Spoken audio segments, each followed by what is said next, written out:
subscribe the Samyak Kranti channel. Thank you. हमारे महापुरुष महात्मा ज्योतिराव फुले जी, श्री छत्रपति साहू जी महाराज जी, श्री नारायण गुरु जी, संविधान शिल्पी, भारत रत्न, बोधिसत्व, परम पूज्य बाबा साहेब डॉक्टर भीमराव अम्बेडकर साहब, वामसेव, DS4 और बहुजन समाज पार्टी के जन्मदाता व संस्थापक परम सिद्ध मानवर काशीराम साहब, इन सभी के चरणों में श्रद्धासुमन अर्पित करते हुए बहुजन समाज पार्टी की राष्ट्रीय अध्यक्ष आदरणीय माननीय बहन कुमारी मायावती जी को अपना आदर्श नेता मानते हुए उनके पद चिन्हों पर चलने का दृढ़ संकल्प लेते हुए, सम्मानित साथियों, आज ये मोर्चा जब होने वाला था तो आज सुबह माननीय प्रदेश अध्यक्ष जी एडवोकेट संदीप ताजनी साहब, दूसरे हमारे प्रदेश के प्रभारी हुगली चरपाती साहब, इन दोनों से जब मैंने पूछा कि यहाँ की समस्याएं क्या है, तो इन लोगों ने, जैसे कि हुगली चरपाती साहब ने बताया कि कुछ लोगों को 1 या 2 कुंटल जमीन खरीदने की इजाजत नहीं है। हमारे लोग SC, ST, OBC माइनॉरिटी के लोग हैं, वो गरीब हैं, अमीर नहीं है। अगर उन लोगों को 1 या 2 कुंटल जमीन खरीदने की इजाजत नहीं है तो वो कहाँ पर रहेंगे? तो फिर मुझे मैंने बताया इन लोगों को, पहले भी मैं आता हूँ, जब आता हूँ महाराष्ट्र के अंदर या पूना के अंदर, तो मैं अपनी सरकार की विविधताएं बताता हूँ कि आदरणीय माननीय बहन कुमारी मायावती जी जो परम पूज्य बाबा साहब के बताए हुए रास्ते पर चलती हैं, हमारी योजनाएं क्या है, हम भारत देश के अंदर चाहते क्या है। तो मैं उनको बाबा बताता हूँ कि हमारी जब 4 बार सरकार रही उत्तर प्रदेश के अंदर, तो हमने अपने जो गरीब भाई हैं, चाहे SC, ST, OBC माइनॉरिटी के लोग हों, उन लोगों को हमने 10 रुपए की रजिस्ट्री पर फ्री में मकान देने का काम आदरणीय बहन कुमारी मायावती जी ने किया। और इतना ही नहीं, जो हमारे गरीब भाई हैं, SC, ST माइनॉरिटी के लोग हैं, गरीब हैं, या जनरल कास्ट के भी लोग गरीब हैं, जो गाँव में रहते हैं, यहाँ बिजली नहीं थी, या नालियां नहीं थी, या पानी नहीं थे, तो परम आदरणीय बहन कुमारी मायावती जी ने अपने सरकार में डॉक्टर अंबेडकर ग्रामीण योजना के अंतर्गत सर्व समाज के लोगों को फ्री में पानी और फ्री में बिजली और सड़क नाली बनाने का काम आदरणीय बहन कुमारी मायावती जी ने किया था। मैं सोच में पड़ गया कि ये वैसे तो भारत देश का ये बहुत धनी प्रदेश है, लेकिन यहाँ के लोग बहुत रूढ़िवादिता लोग हैं, जो मानवतावादी लोग नहीं है, जो मानव में भेद करना चाहते हैं, और जो गरीब है 85% जो गरीब लोग हैं, और उसमें भी 10% जनरल के लोग भी हैं, उन लोगों को और गरीब करने का काम अगर सबसे ज्यादा कहीं हो रहा है तो महाराष्ट्र की धरती पर हो रहा है और पूना के अंदर हो रहा है। इन लोगों ने बताया कि भाई 1 या 2 कुंटल जमीन खरीदने की हम लोगों को इजाजत नहीं है। जब हमारी सरकार रही तो माननीय बहन कुमारी मायावती जी ने, चाहे किसी भी समाज का हो, वे व्यक्ति गरीब हो, तो गरीब लोगों को गांव में पट्टे देने का काम आदरणीय बहन कुमारी मायावती जी ने किया। मैं ज्यादा बात न कहते हुए, क्योंकि मेरे साथियों ने एडवोकेट संदीप ताजनी साहब और हुगली चरपाती साहब ने सारी बातें बता दी है, मैं ज्यादा बातें न कहते हुए, जो बातें, जो योजनाएं उत्तर प्रदेश के अंदर हुई, उत्तर प्रदेश में करने का काम आदरणीय बहन कुमारी मायावती जी ने किया। आने वाले समय में यहाँ पर चुनाव होने वाला है महापौर का, आप लोग ज्यादा से ज्यादा महापौर बनाने का काम करें, नगर सेवक बनाने का काम करें, और आने वाले समय में अपने खासदार और आमदार बनाने का काम करें। आप विश्वास कीजिए, जो काम उत्तर प्रदेश के अंदर हुआ है, फ्री में मकान देने का काम, चाहे ग्रामीण योजना के अंतर्गत सभी लोगों को लाभ देने का काम, बिजली पानी का काम, वो काम सारे हम महाराष्ट्र के अंदर करने का काम करेंगे। लेकिन आप लोगों को सहयोग करने की जरूरत है। जो अधिकार परम पूज्य बाबा साहब ने वोट के अधिकार हमको दिया है, वो ऐसे ही नहीं मिल गया है। आपने देखा होगा, जब वोट पड़ने का समय आता है, चुनाव आते हैं, तो बड़े से बड़ा पैसे वाला आपके पैर छूने का काम करता है। ये देन किसकी है? ये देन है भारत देश के अंदर किसी की है तो परम पूज्य बाबा साहब डॉक्टर B.R. अम्बेडकर साहब की। आपको अपने वोट की रक्षा, अपनी बहन बेटी की इज्जत की रक्षा करने के बराबर होता है।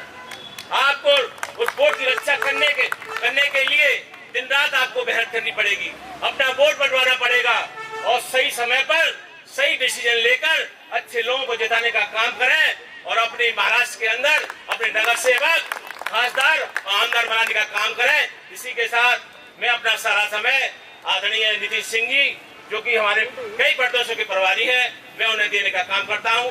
जय भीम, नमो बुद्धाय, खुदा हाफिज, जय हिंद। आप संघर्ष करो।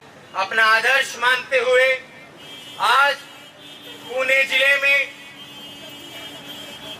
आपके बीच मौजूद महाराष्ट्र प्रदेश के पदाधिकारी, जिसमें विशेष तौर पर प्रदेश प्रभारी प्रमोद रैना जी, साथ ही साथ आपके प्रदेश के प्रदेश अध्यक्ष एडवोकेट संदीप ताजरे जी, साथ ही साथ आपके प्रदेश के प्रभारी चलवादी साहब एवं समस्त पदाधिकारीगण एवं विशेष तौर पर आभार व्यक्त करना चाहूंगा अपने पार्टी के कार्यकर्ताओं का, वोटर्स का, सपोर्टर्स का, इस देश के सबसे ईमानदार लोगों का मैं दिल की गहराइयों से अभिनंदन करता हूं, जय भीम करता हूं।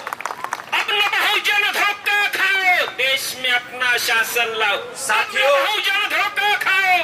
साथियों, आपके जुनून को देखकर एक बात तो साबित होती है कि जितना संघर्षों से आप गुजरे हैं, अगर यह संघर्ष वर्तमान में चलने वाली पार्टियां चाहे केंद्र में हो चाहे महाराष्ट्र प्रदेश में हो, अगर इतना संघर्ष करके यह गुजर रही होती तो यह गुजर जाती। इतना संघर्ष जितना आप करके गुजरे हो, अगर इन्होंने किया होता तो यह गुजर जाते। यह बात आपको देखते हुए यहाँ साबित होती है। लेकिन इसमें विशेष बात यह है कि आपको इतिहास को कभी नहीं भूलना चाहिए। अगर आपको इतिहास रचना है तो आपको कभी भी अपने माता के संघर्ष को, अपने पिता के संघर्ष को, अपने पूर्वजों के संघर्ष को, अपने महापुरुषों के संघर्ष को, मान्यवर कांशीराम साहब के संघर्ष को, अपने बाबा साहब के संघर्ष को कभी नहीं भूलना चाहिए, क्योंकि अगर आप इसे भूल गए तो आप इतिहास कभी नहीं रच पाएंगे, यह भी जान लीजिए। मैं अगर संघर्षों की बात और इतिहास की बात कर रहा हूं तो जो ये 15 मांगे आपके बीच, आपके बैनर तले, आपके झंडे के माध्यम से आपके प्रदेश के प्रभारियों एवं आपके प्रदेश के अध्यक्ष ने इस प्रशासन के सामने शासन को चेतावनी देते हुए जो आपकी मूलभूत सुविधाओं की 15 मांगों को प्रशासन के सामने रखा है, यकीन मानिए अगर आपके वोट की बलबूते सरकार महाराष्ट्र प्रदेश में आदरणीय बहन जी के नेतृत्व में बनी होती तो कभी भी ये सुविधाएं जो आप आज मांग कर रहे होते, आप कभी भी इससे अछूते नहीं रहते, यकीन मानिए। अगर आप इन 15 ये जो 15 आपकी मांगे हैं, अगर आप इनमें देखेंगे कि 500 वर्ग फुट का मकान है या पानी की समस्या है या बेरोजगारी की समस्या है या रोजगार की समस्या है, अगर आप ये सारी चीजें देखते तो आप 7 से 12 की बहुजन समाज पार्टी की आदरणीय बहन जी के नेतृत्व में चलने वाली सरकार को देख लें और जान लीजिए आपको किसी बात को कहने की या गिड़गिड़ाने की प्रशासन के सामने या शासन के सामने जरूरत नहीं होती। मैं आपको आज विशेष तौर पर बधाई देना चाहता हूं कि आज वह दिन है, याद कीजिए, अगर इतिहास भूल जाते हो तो इतिहास नहीं रच सकते। आज वह दिन है 3 जून, और अगर वर्तमान परिस्थिति को देखते हुए अपने इतिहास को साधते हैं तो 3 जून 1995 को आदरणीय बहन जी ने अपने नेतृत्व में उत्तर प्रदेश, जो कि देश का सबसे बड़ा राजनीतिक प्रदेश है, उसमें पहली बार बहुजन समाज पार्टी के रूप में, मुख्यमंत्री के रूप में उत्तर प्रदेश जैसे राज्य में शपथ ली थी। अगर वह शपथ उत्तर प्रदेश में 4 बार दोहराई गई, अगर एक बार भी आप लोग भ्रमित ना होते हुए एक मौका आदरणीय बहन जी को महाराष्ट्र प्रदेश में दे दिए होते, अपने आप को, अपने जमीर को, अपने हक हकूक को अगर एक मौका दे दिए होते तो यह नौबत कभी नहीं आती। और यकीन मानिए बहुजन समाज पार्टी एक ऐसी पार्टी है, वो आज ओबीसी की मांग रखने आई है। इस बात का चिंतन वर्तमान में चलने वाली या शिवसेना की सरकार हो, एनसीपी के गठबंधन से बनी हुई सरकार हो या केंद्र में स्थापित वह सरकार हो जिसका हाहाकार चंद मनुवादी मीडिया चैनल पूरे दिन करते हैं, वह जानते हैं कि इन लोगों में यह समस्या है, इस पार्टी में यह समस्या है कि यह सबसे पहले निचले तबके में अगर दलित की बात करते हैं तो दलितों के लिए मांगते हैं, पिछड़े की बात करते हैं तो पिछड़े के लिए मांगते हैं। और ये इतना मानवतावादी लोग हैं, ये महापुरुषों की बात करते हैं तो इनकी नेता सर्वजन के लिए भी काम करने की बात हमेशा से करते आई है और हमेशा करती रही है। इस बात से वर्तमान में चलने वाली प्रदेश सरकार और केंद्र सरकार को यही दिक्कत है, इसलिए वो आपके वोट को भ्रमित करते हैं समय आने पर। और आप लोग, मैं सिर्फ इतना कहना चाहता हूं उदाहरण के तौर पर, अगर झूठ कितना भी ना फैल जाए तो क्या आपने जो झंडा उठाया हुआ है यह कमजोर पड़ जाएगा?